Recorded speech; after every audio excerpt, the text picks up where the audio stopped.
오늘은 여러분들과 함께 기쁨의 좋은 소식이라는 제목으로 함께 말씀 나누려고 합니다.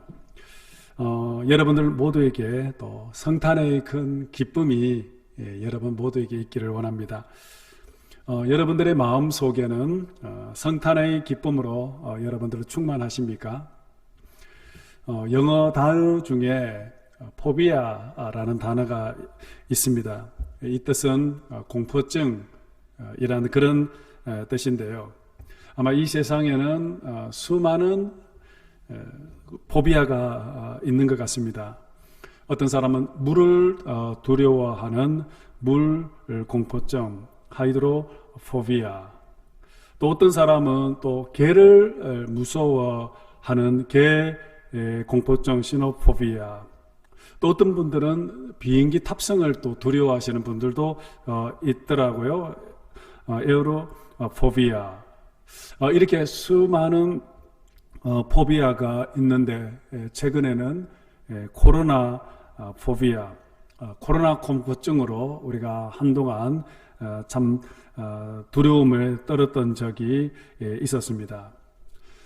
제가 이렇게 포비아, 이 공포증을 꺼낸 이유는 바로 오늘 본문에 바로 포비아가 등장하기 때문입니다. 오늘 본문은 바로 예수님이 베들레헴에 이제 태어나는 그런 장면을 이제 설명을 하고 있는데, 예수님께서 이 땅에 태어나시기, 육신의 몸을 입고 태어나시기 직전에 한 천사가 베들레헴에서 목동에게 나타나는 그런 장면입니다. 그리고 그 천사의 첫 마디가 바로 두려워하지 말라라고 했습니다. 오늘 본문 10절에 보시니까 천사가 이르되 두려워하지 말라라고 했습니다. 여기서 두려워하다라는 단어가 바로 헬라어 원문에 보면은 포비오인데, 이 단어에서 포비아라는 단어가 파생된 것입니다. 여러분, 크리스마스의 메시지가 주는 첫 번째 메시지가 무엇인가? 바로 그것은 무서워하지 말라, 두려워하지 말라입니다. 여러분, 왜 무서워하지 말라라고 했을까요? 바로 그것은 우리가 너무나도 큰 두려움 속에 살고 있기 때문이라는 것입니다. 목자들이 한밤중에 양을 치고 있는데 갑자기 천사가 나타난 것입니다. 주님의 영광이 비추자 목자들이 어떻게 반응을 했습니까? 오늘 본문 9절에 보시면은 크게 무서워했다라고 그렇게 기록하고 있습니다. 여러분, 우리의 생각에 천사를 만나면 너무 좋아할 것 같은데, 근데 이상하게도 이 목자들은 천사를 보고 크게 두려워하며 떨었다라고 했습니다. 당시에 목자들은 사회적으로 가장 낮은 제일 밑바닥 계층의 사람들이라고 할 수 있습니다. 정말 척박하고 정말 어려운 환경 속에서 일을 하는데, 그들은 한밤중에 참으로 추위와 싸워야 하고, 또 야생동물과도 또 싸워야 하고, 언제 이렇게 무서운 들짐승이 나타날지 모르는, 그야말로 두려움에 있는, 그야말로 목숨 걸고 싸워야 하는 위험한 직업이 그 당시 목자들이었습니다.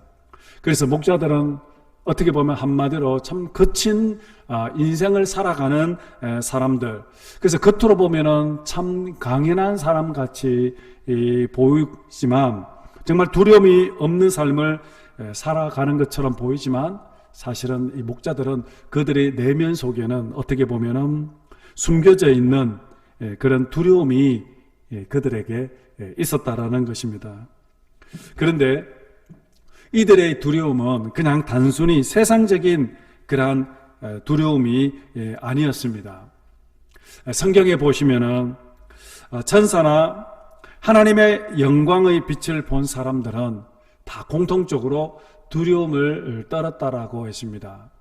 예를 들어 창세기 28장에 보면 야곱이 이제 베델 광야에서 노숙을 하고 있을 때 밤에 꿈에 하늘 문이 열리고 하늘에서 사닥다리가 내려오고 그리고 거기에서 천사들이 오르락 내리락 하는 그러한 장면을 보았습니다. 그때 성경을 보면 야곱이 그 광경을 보고 두려워했다라고 성경은 기록을 하고 있습니다. 뿐만 아니라 이사야도 마찬가지입니다. 이사야 6장에 보시면 이사야가 성전에 들어갔는데 그 성전 안에 날개가 6이 달려있는 천사를 보게 된 것입니다. 이사야는 성전에 있는 그 천사를 보았을 때 그 첫 번째 반응이 바로 두려웠다라고 했습니다. 이렇게 영광의 빛과 함께 천사들을 본 사람들의 반응은 한결같이 두려웠다라는 것입니다. 두려움이었습니다. 여러분, 그 이유가 무엇이 있을까요? 바로 이 두려움은, 성경은 바로 이 두려움의 뿌리를 죄의 결과, 다시 말하면 하나님과 단절되고 소외되어진 결과다라고 그렇게 말을 하고 있습니다. 마치 뿌리가 뽑힌 나무, 잠시는 살아있는 것 같지만 그러나 곧 시간이 지나면 잎이 마르고 그리고 결국은 그 나무가 말라 죽게 되는 것처럼, 그리고 물 밖에 나온 물고기도 잠시는 벌떡이고 있지만 살아있는 것 같지만 결국에는 시간이 지나면 죽을 수밖에 없는 것처럼 우리 인간도 궁극적으로 하나님과 단절되고 하나님으로부터 소외되어진 그 결과는 결국에는 죽음이라는 것입니다. 바로 이 두려움은 바로 죽음의 공포라고 할 수 있을 것입니다. 창세기 이제 2장을 읽어보시면 창세기 2장에 아담과 하와는 하나님과 친밀한 그 교제, 하나님과 교제하면서 그래서 에덴의 그 풍성한 삶을 누릴 수가 있었습니다. 그런데 어느 날 아담과 하와는 하나님께서 금지한 선악과를 따먹게 되었습니다. 그리고 그 순간 그들의 눈이 밝아지고 또 자신들이 몸이 벗었다라는 것을 깨닫게 되고 또 부끄러움, 수치심을 느끼게 되었습니다. 그리고 그 순간에 어디선가 하나님의 음성이 들려온 겁니다. 그 전까지는, 죄가 들어오기 전까지는 부끄러움도 몰랐고 또 하나님의 음성을 들었을 때 그것이 사랑의 음성으로 들려왔는데, 죄가 들어오는 그 순간부터 수치심, 부끄러움, 그리고 또 하나님의 음성을 듣는 그 순간부터 그들의 심장이 뛰기 시작을 했습니다. 그래서 성경 창세기 3장 10절에 보시면은 그때 아담과 하와의 심리적인 상태를 이렇게 묘사를 하고 있습니다. 3장 10절 말씀 제가 읽어드릴게요. 내가 동산에서 하나님의 소리를 듣고 내가 벗었으므로 두려워하여 숨었나이다. 두려워했다라고 말씀하고 있습니다. 내가 하나님이 두려워 숨었습니다라고 지금 고백하고 있는 겁니다. 여러분, 인간이 범죄하고 나서 제일 첫 번째 느꼈던 감정이 무엇이었습니까? 바로 그것은 두려움이었다라는 것입니다. 하나님과 함께 살던 그가 죄로 인하여 하나님을 피하여 숨어버리게 된 것도 결국에는 이 죄에 대한 두려움 때문이었다라는 것입니다. 결국 여러분, 이 두려움이라는 것은 바로 하나님과의 관계가 끊어진 결과라고 할 수 있을 것입니다. 두려움은 바로 주인 되시는 그 하나님을 버리고 내 자신이 내가 주인이 되고자 할 때 나타나는 그런 감정이라고 할 수 있을 것입니다. 여러분, 이렇게 하나님께 반역을 하여 스스로 왕이 되고자 하여 독립하려고 했던 그 인간은 정말 하나님과 결국 분리되고 말았던 것입니다. 그 반역죄로 인하여 이제 인간은 스스로 하나님께로 가까이 갈 수가 없게 된 것입니다. 단절되어진 것입니다. 죄인이 하나님께 이제 가까이 가게 되면 결국에는 그 죄로 인해서 그 죄값을 치루어야만, 값을 지불해야만 했던 것입니다. 여러분, 죄값이 무엇일까요? 성경은 죄의 삭선, 사망이다라고 했지 않습니까? 결국에는 이 죄는 우리 인간들을 죽음으로, 파멸로 그렇게 인도한다라는 것입니다. 결국 우리 인간은 죄의 대가를 지불해야만이 하나님께로 갈 수가 있습니다. 그래서 구약시대에는 하나님을 만난다라는 것은 결국에는 곧 죽을 것만 같은 그런 두려움이었던 것입니다. 여러분, 바로 이렇게 이 인간이 가지는 이 두려움은 결국은 두 가지였던 것입니다. 바로 하나는 하나님으로부터 떨어져 나갔기 때문에 느끼는 단절의 두려움이었고요. 하나님과 단절의 두려움. 또 하나는 바로 자기 자신이 죄인이기 때문에 죽을 수밖에 없다라는 그러한 두려움이라는 것입니다. 오늘 천사가 목자들에게 제일 먼저 첫 번째 했던 말씀이 무엇입니까? 두려워하지 말라라는 것입니다. 바로 그 이유는 바로 이 두려움이라는 것은 모든 인간은 누구나 다 가지고 있는, 겪게 되는 실존적이고 실제적인 경험이기 때문입니다. 어느 누구 하나도 예외 없이 모든 사람들도 자신도 모르는 사이에 깊은 두려움, 그러한 감정을 그렇게 가지고 살아가고 있다는 것입니다. 아담도 한밤중에 두려워했고, 목자들도 또 깊은 밤중에 두려움 가운데에 그렇게 살아갈 수밖에 없었던 것입니다. 오늘 혹시 우리 사랑하는 성도님들, 여러분들의 마음속에는 혹시 두려움은 없습니까? 사람들은 누구나 크고 작은 포비아를, 두려움과 공포 속에서 우리는 살아갈 수밖에 없습니다. 어느 한 사람 할 것 없이 모두 다 이런저런 포비아로 두려움 속에 떨면서 우리는 살아갈 수밖에 없다는 것입니다. 다만 감추어져 있을 뿐이지 두려움 없는 인생은 아무도 없다라는 것입니다. 무신론자 가운데에 버트런트 러셀이라는 유명한 무신론자가 있습니다. 그는 1927년도에 나는 왜 기독교인이 아닌가라는 책을 썼습니다. 그래서 그 책에서 러셀은 이런 주장을 했습니다. 인간의 모든 두려움은 종교에서 왔다라는 겁니다. 그래서 그를 비롯한 무신론자들은 사람들이 하나님에 대한 믿음에서 해방되어야 비로소 두려움에서 벗어나게 된다라고 그렇게 주장을 했던 것이었습니다. 그래서 우리 자신의 힘에 의존하면서 하나님을 향한 어떤 두려움에서 벗어나야 한다는 것입니다. 그래야 큰 유익을 얻을 수 있다라는 겁니다. 이제 그의 주장대로 약 100년이 지났습니다.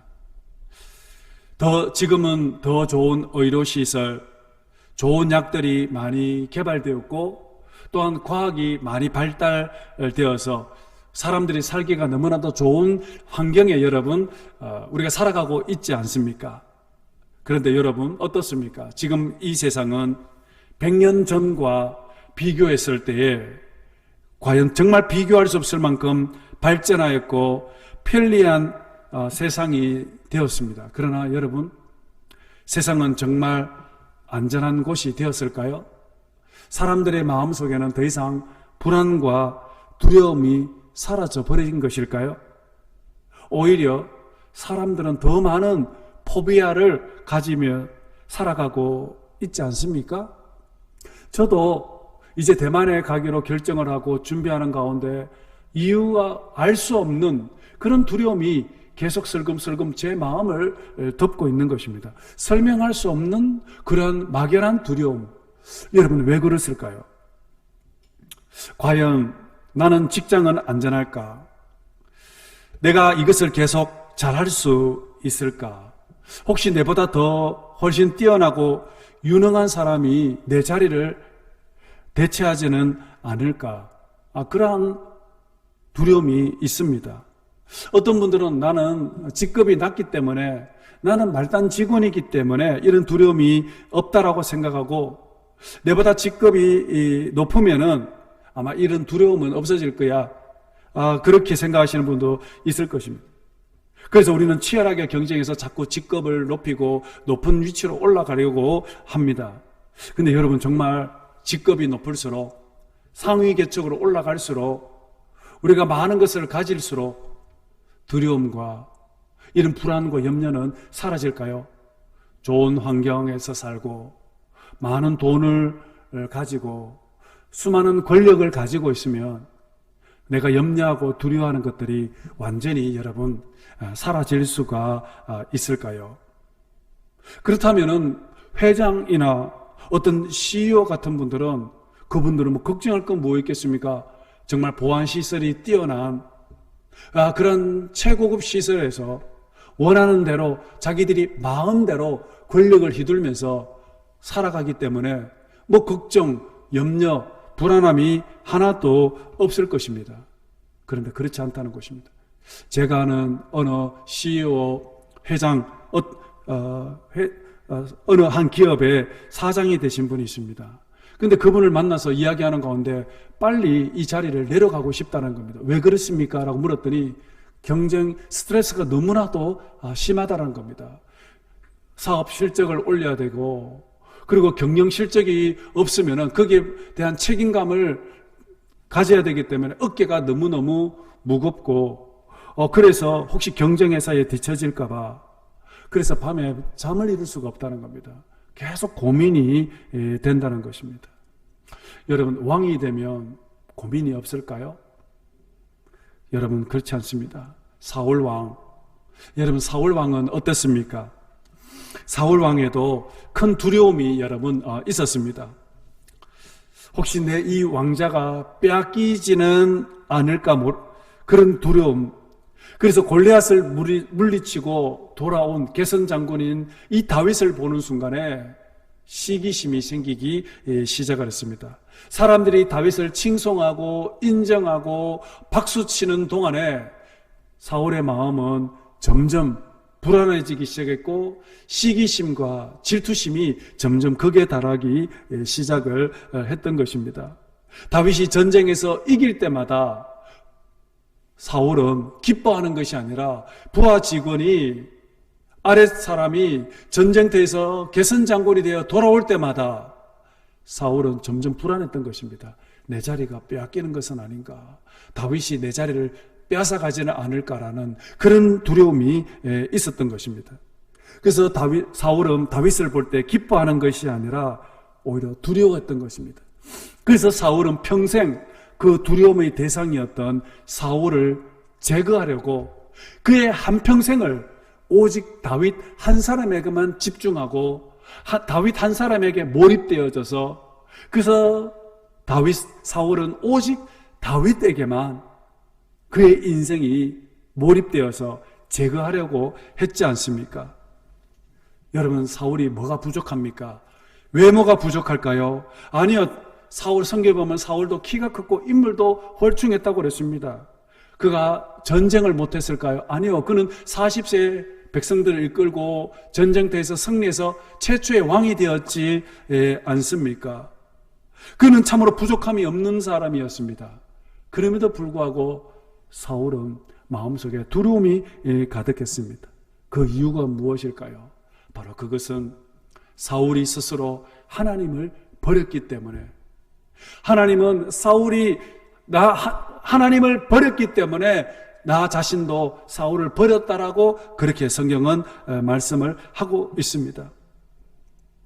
이렇게 하나님을 멀리했던 사람 사울, 그리고 아담, 결국은 하나님과 멀어지면 멀어질수록 우리는 잘 살 것 같고 평안할 것 같고 행복할 것 같지만, 하나님과 멀어지면 멀어질수록 오히려 우리의 마음은 더욱더 추워지고, 우리의 마음은 점점 어두워지고, 우리의 마음은 점점 불안해지고, 하나님과 멀어질수록 죽음의 공포가 우리의 삶을 뒤덮고 있다는 것입니다. 왜 그럴까요? 하나님은 생명의 하나님이시기 때문에, 생명이신 그 주님과 멀어질수록 점점 우리는 죽음과 가까워지기 때문이라는 것입니다. 오늘 주님께서 말씀합니다. 두려워하지 말라. 오늘 성탄의 첫 메시지가 무엇입니까? 두려워하지 말라. 보라, 내가 온 백성에게 미칠 큰 기쁨의 좋은 소식을 너에게 전하노라. 여러분, 기쁨의 소식을 주신다고 말했습니다. 여러분, 기쁨의 소식이 무엇입니까? 바로 다윗의 동네에 구주가 나셨다라는 것입니다. 여러분, 그 구주가 누굽니까? 바로 그리스도, 예수 그리스도, 그리스도가 아니겠습니까? 너희들이 기다리는 메시아, 너희들이 기다리는 그리스도, 구원자가 나타났다. 이것이 바로 기쁨의 소식이라는 것입니다. 그래서 가서 저 아기를 보라. 가서 아기를 보라. 그렇습니다, 여러분. 두려움과 절망과 고통 속에 살아가는 우리 백성들에게, 우리에게 정말 가장 큰 기쁨의 소식, 그것은 바로 그리스도께서 태어났다는 복된 소식을 들려주시는 것입니다. 여러분, 여기서 기쁜 소식이 바로 유앙겔리오 조마이, 다른 말로 하면 굿뉴스, 복음입니다. 여러분, 우리에게 복음이 무엇입니까? 바로 그것은 그리스도께서 탄생하셨다. 이것이 바로 우리에게 기쁜 소식이라는 것입니다. 예수 그리스도가 바로 우리들에게 기쁜 소식, 복음이라는 것입니다. 두려움과 절망에 빠져있는 인생들에게 여러분, 기쁨과 소망의 삶으로 다시 회복시켜 주시는 분이 누구냐? 바로 예수 그리스도라는 것을 지금 천사가 목자들에게 지금 알려주고 있는 것입니다. 그래서 여러분, 오늘 본문 14절에 보시면은 지극히 높은 곳에는 하나님께 영광이요, 땅에서는 하나님이 기뻐하시는 사람들 중에 평화로다라고 했습니다. 여러분, 누구에게 평화가 임한다고 했습니까, 여러분? 오늘 보십시오. 하나님이 기뻐하는 사람들, 즉 다시 말하면 하나님의 은총을 임한 사람들에게 평화가 임했다라고 말씀하고 있지 않습니까? 두려워하지 말라. 너희를 위하여 구주 그리스도가 나셨다. 이것을 믿는 사람들에게 누리는 복이 뭡니까? 평화가 임한다. 평화가 임한다 라는 것입니다. 여러분, 이 평화가 뭘까요? 여러분, 이 평화라는 것은 결국은 하나님과 단절되었던 그 관계가 회복됨으로 인하여서, 그래서 절대적인 그런 평강을 말하고 있습니다. 하나님과 단절됨으로 인해서 더 이상 하나님이 주시는 복과 은혜를 누리지 못했던 사람이 이제는 하나님과의 그 관계가 다시 회복함으로 인해서 하늘로부터 내려오는 그 은혜가 우리에게 임함으로 인해서 누리게 되는 그 복, 이것이 바로 평강이라는 것입니다. 바로 예수 그리스도께서 주시는 복, 평강이라는 것입니다. 그래서 우리는 바로 예수님을 통해서 두려움은 이제 끝이 나고 이제 평강이 이제 시작되었다라는 것입니다. 여러분, 이것이 바로 크리스마스의 핵심 메시지입니다. 크리스마스의 핵심 메시지, 바로 좋은 소식, 기쁜 소식, 바로 복음이라는 것입니다. 여러분, 복음은 바로 예수님이 구세주가 되어주셨고 왕이 되어주셨다라는 것입니다. 예수님을 통하여서 죽음의 두려움과 생활의 염려에서 우리는 모두 해방되었다라는 것입니다. 인간을 창조하신 하나님은 우리 인간에게 가장 필요한 것이 무엇인지를 너무나도 잘 알고 계십니다. 하나님은 지금 오늘 저와 여러분들이 지금 무엇이 가장 필요한지 너무나도 잘 알고 계십니다. 지금 우리의 근본적인 문제가 무엇인지 잘 알고 있습니다. 바로 그것이 여러분 무엇입니까? 오늘 우리에게 정말 간절히 사모하고 원하는 것이 여러분 과연 무엇입니까? 2000년 전 메시아 되시는 바로 예수님께서 이 땅에 오실 것을 예언했던 이사야 선지자. 이사야 선지자는 장차 이 땅에 메시아가 오게 될 텐데, 이 땅에 오게 될 메시아는 바로 평강의 왕으로 오신다고 했습니다. 그래서 이사야 9장 6절에 보면 이런 말씀이 있습니다. 제가 읽어드리겠습니다. 이는 한 아기가 우리에게 낳고 한 아들을 우리에게 주신 바 되었는데 그의 어깨에는 정사를 메었고 그의 이름은 기묘자라 모사라 전능하신 하나님이라 영존하시는 아버지라 평강의 왕이라 할 것임이라. 아멘. 여러분, 여기 이제 9장 6절에 보시면은 메시아로 오실 예수님을 5가지로 설명했는데 이 5가지 중에서 특별히 눈에 띄는 게 뭐냐면 평강의 왕이다라고 말씀을 하고 있습니다. 평강의 왕. 여러분, 이사야 선지자는 장차 이 땅에 오실 메시아는 바로 평강의 왕으로 오신다라고 말씀을 하셨습니다. 여러분, 여기서 이 평강이 바로 샬롬 아닙니까? 영어로 peace, 헬라어로 에이레네. 여러분, 예수님께서 왜 이 땅에 평강의 왕으로 여러분 오셨을까요? 그것은 어쩌면 오늘 우리 인생에 가장 필요한 것이 샬롬이 아닐까요? 우리 인간은 본질적으로 포비아, 두려워하는 존재들이기 때문입니다. 우리 인간의 근본적인 근원은, 존재의 근원은 바로 불안이라는 것입니다. 죄인들의 본질은 바로 이런 불안입니다. 그 사람들이 자살하는 이유도 다른 것이 아니라 그 깊숙이 들어가 보면 그 내면 속에 불안 때문에 이 불안을 이기지 못해서 결국에는 자살한 것 아니겠습니까? 여러분, 이 불안 장애는 결국에는 공황 장애, 강박 장애를 가지게 되고 결국에는 이것은 많은 질병의 원인이 된다라고 말합니다. 포비아, 결국에는 바로 불안에서 찾아오는 정신적인 그런 병이다라고 할 수가 있습니다. 여러분, 예수님은 이 땅에 평강의 왕으로 오셨습니다. 그리고 오늘 우리들에게 평안을 전해 주십니다. 예수님께서 이제 십자가에서 못 박혀 죽기 전날 제자들과 함께 최후의 만찬을 거행하셨습니다.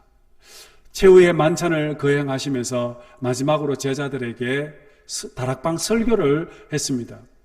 요한복음 14장 읽어보면 그 예수님의 설교가 기록되어 있는데 요한복음 14장 27절에 예수님이 이렇게 말씀했습니다. 평안을 너에게 끼치노니 곧 나의 평안을 너에게 주노라. 너희는 마음에 근심하지도 말고 두려워하지도 말라. 여러분, 이것이 바로 십자가를 앞두고 제자들에게 하신 마지막 말씀입니다. 마음에 두려워하지 말라. 평안을 너에게 주노라.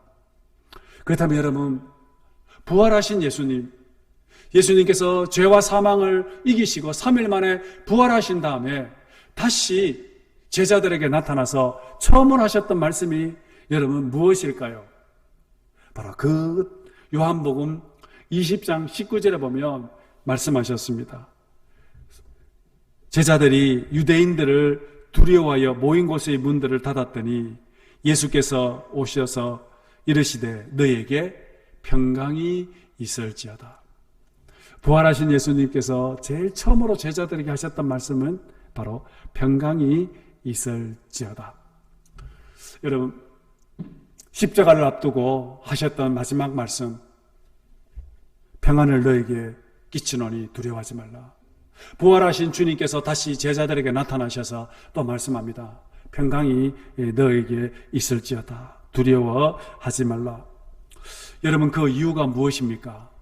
부활하신 주님께서 이렇게 계속 평강을 선포하는 이유가 무엇입니까? 바로 그것은 지금 제자들에게 가장 필요한 것이 무엇인지를 예수님이 알고 계셨기 때문에 바로 평강, 샬롬이기 때문이었습니다. 여러분, 이 평강, 이 샬롬은 어디 2000년 전 제자들에게만 필요한 말씀일까요? 오늘 예배드리시는 저와 여러분들에게도 이 말씀이 가장 필요하지 않을까요?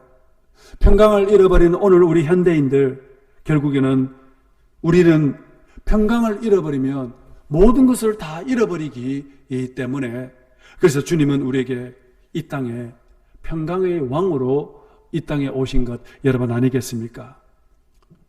평강의 왕이신 주님께서 오늘 저와 여러분들의 삶을 다스리시고 마음을 주장하고 오늘 우리 가정을 주관하시고 오늘 우리 교회 가운데 주님이 주인이 되시서 오늘 주님의 품 안으로 우리가 들어오게 되면 오늘 주님을 통해서 우리가 무엇을 가장 누리겠습니까?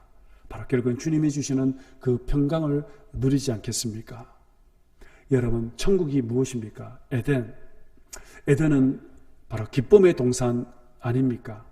기쁨의 동산. 기쁨으로 충만한 상태가 바로 결국에는 샬롬 여러분 아니겠습니까? 오늘 예수님을 우리가 영접하게 될 때, 우리가 예수님과 함께하게 될 때, 주님이 내 안에, 내가 주님 안에 거하면서 살아가게 될 때 누리는 가장 큰 축복이 바로 평안, 기쁨이라는 것입니다. 마음의 위로와 안식을 여러분 우리는 누리게 되는 것입니다. 삶이 불안하고 답답한 분 계십니까? 예수님을 만날 수 있기를 바랍니다. 예수님을 간절히 찾으십시오.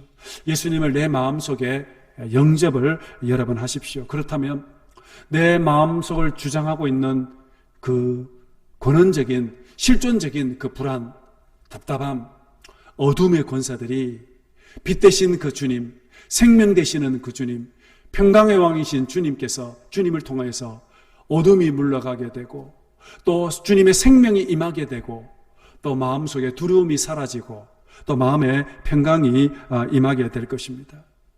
요즘 현대인들 이 불안과 걱정을 극복하기 위해서 요가하는 사람들도 있고 명상을 하는 사람들도 있고 영성 수행을 하는 사람도 있습니다. 수많은 방법을 통해서 우리의 마음의 안정과 위로를 찾으려고 하지만 근원적인 근본적인 문제 답을 해결해 줄 수가 없습니다.